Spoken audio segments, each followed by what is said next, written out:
Hi everyone, in today's video I will show you how to create, move and delete files on Linux.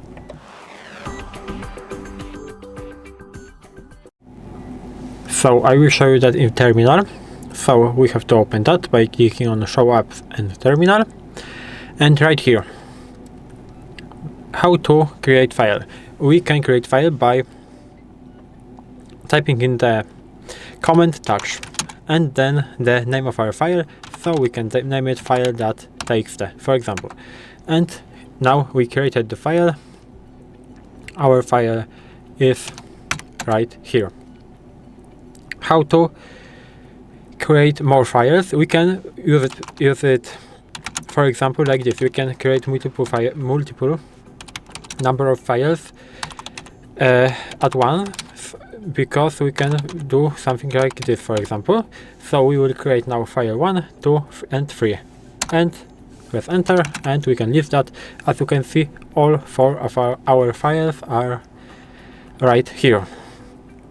And how to move them?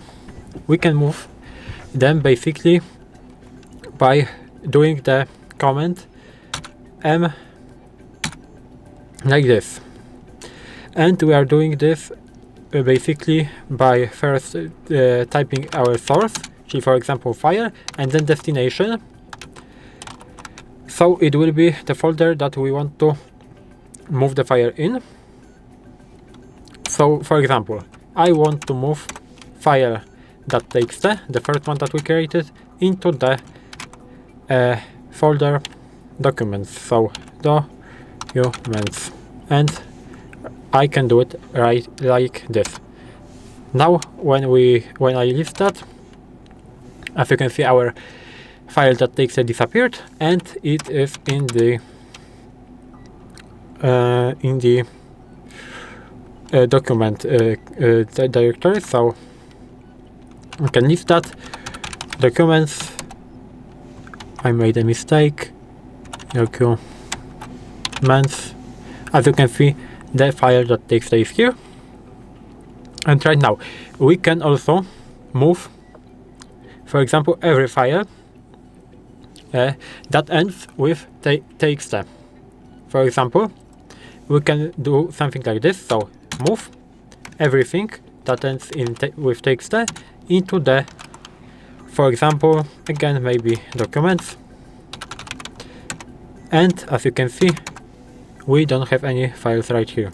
Now we can move to our documents,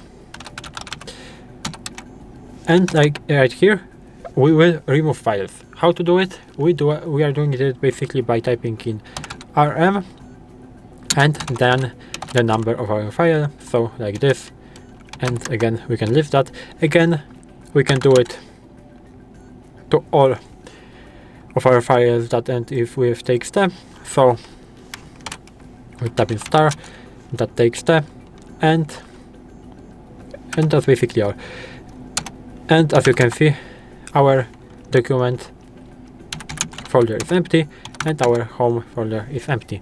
So that's all in this video. If you found the video helpful, I hope you subscribe to the channel, leave a like, and I hope to see you in the next video.